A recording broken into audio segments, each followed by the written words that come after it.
If you're a female and you can't lose body fat on 1,400 calories, or you're a man and you can't lose body fat on like 1,800 calories, you probably should focus on boosting your metabolism. When you are in a calorie deficit that's really big for too long, yes, you'll lose weight, but your body's always trying to match the calories that you're bringing in by modifying and manipulating or adapting its metabolism. So if your calories are too low for too long, you'll plateau because your body will learn to burn less calories. How does it do this? It pares muscle down. What's up, everybody? Oh, it's new MAPS program time. We have a new MAPS program launch, MAPS Cardio. This is a cardio-based workout program for those of you like stamina, endurance, who like to do the weekend warrior, fun stuff. If you like to do cardio but don't like to lose muscle, want to keep the muscle, fast metabolism, this is the program for you. Okay, so because it's a launch, it's on sale, but I'm going to give one away for free to one of you. So here's how you can win MAPS Cardio for free.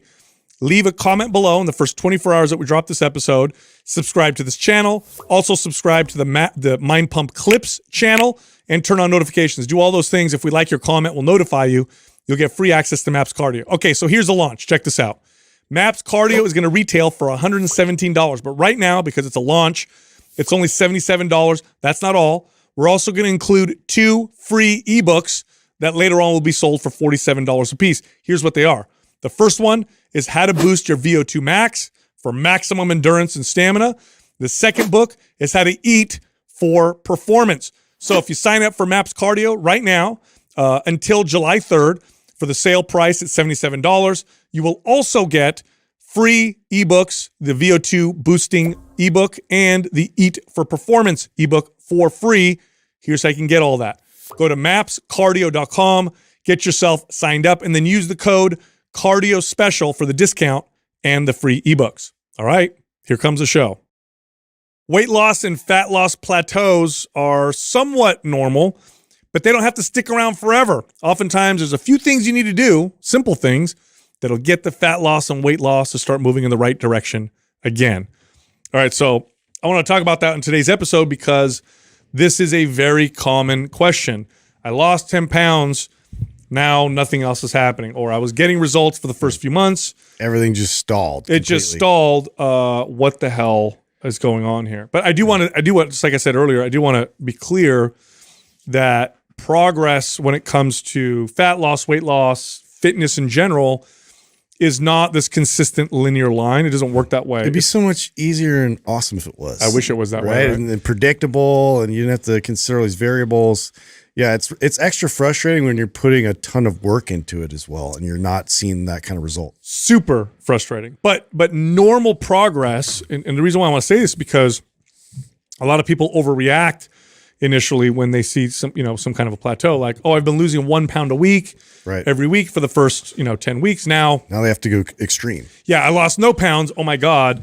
Like, expect it to kind of be this like step ladder where you progress and then pause for a second, progress and then pause for a second.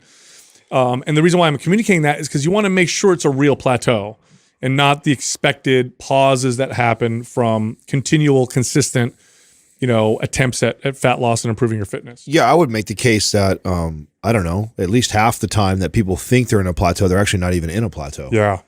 Because I think we have this expectation, right, for things to come so fast, right? And I think this expectation is getting worse, right? More and more people expect things so quick. And this is not a quick thing. Losing body fat and building muscle is a slow process. And so when you start, tweaking things, making better food choices, exercising, lifting weights, and the results aren't coming on fast enough, or you don't see the scale moving quick enough, or you think the mirror looks the same after a week or two, you all of a sudden make these crazy adjustments because you think you're in a plateau, but stuff is happening. And the crazy adjustments, the overcorrections can push you into a situation where now you're hitting a permanent plateau. Right. Could be damaging. Right. It's funny. There was this, I think we talked about this a long time ago. There was this woman that followed around and studied babies, and she measured their head circumference and their height and their weight, and very, very meticulous, detailed record keeping. And because her theory was that babies and children do not grow at this kind of consistent pace, that they go through growth spurts where they're the same for a while and then boom, they go through this and because parents have been observing this for forever, right? You talk to any parent and it's like, my kid overnight. Yeah, it's the trippiest thing. And she proved that. She actually showed that's how it works, that they go through these periods of like this. Now, I noticed this with fitness as well. Like when I'm building strength or muscle, it tends to be like this kind of like everything's staying the same and then boom, I'll get this like boost and then it kind of maintains again. And I noticed that with clients with fat loss where everything's moving in the right direction. Everything's moving in the right direction. They get a little bit like, Sal, you know what's going to happen? I'll be like, just wait. We're going to see what happens. And then boom, you see this kind of like stars align and all of a sudden, things really click into a new gear they've never had before. Yes. This happens all the time. And what makes it even more cloudy with weight loss is what makes up your weight isn't just body fat. It's muscle and hydration and water and bloat and that kind of stuff. That can definitely cloudy the waters because you could get leaner and gain weight on the scale if you're holding water. Right. And or you could build muscle and lose body fat and have the scale not move at all. And then you think, oh my gosh, nothing is happening. Nothing's moving. Yeah, so you have to be very careful with that. I know I share this story on the podcast, so if you've listened enough times, you're probably annoyed to hear me talk about it, but it was such a profound moment for me when I was, tracking my water and like I never had done that, as a trainer until getting ready for shows, competing. And it really highlighted that for me because I was so diligent about tracking everything. I knew, okay, that I've already I had figured out before I had started the getting lean journey. Like, okay, these are my maintenance calories. This is what I burn on a daily basis. Like that had all been figured out. So here I am deep into it, say, 5-6 weeks into a cut. And I'd have these situations where it felt like, or I thought was a plateau, or even worse, I got on the scale and I saw the weight go up. And I know I'm in a deficit. I've been in a deficit. I'm training hard. I haven't cheated on the diet. Like, what the fuck? My scale went up 1 or 2 pounds. But I was also, luckily, I was tracking so diligently that I could go over, I could look at the sodium intake, I could look at my carbohydrate intake, and I could look at the water intake. And what I started to piece together was, oh, wow, like, just a few more grams of carbohydrates with a few more glasses of water and my body, or even just a poor night's sleep or coming off of being sick and a cold, like all these different things would have my body hold on to more water, which would not only manipulate the scale, but even like the way I looked, I would look softer. I would look a little bloated or something. And I'd be like, what the fuck?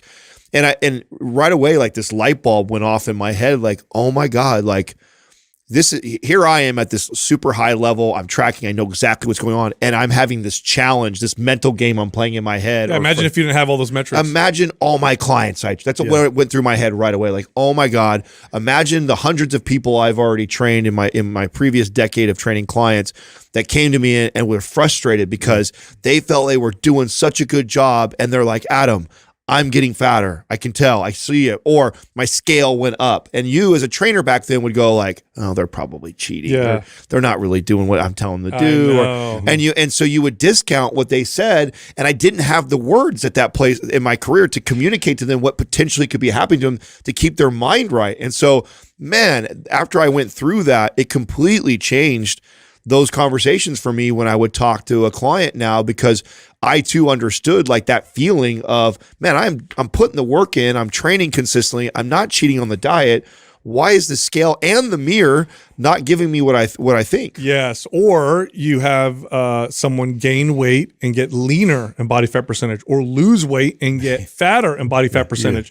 I remember having to explain this to clients because it never made sense to them. I'd say, look, if you gain some muscle and keep the same pounds of body fat on your body, that same amount of body fat is now a smaller percentage of your all body weight. Or if you lost muscle and your body fat pounds stayed the same, that now is a larger percentage of your body. So percentage is what really matters. Now, what's the point with all this? The point is, don't overreact and really make sure that it's a real plateau and not normal fluctuations in water or a normal pause that may happen, because obviously you don't consistently respond week over week or day after day.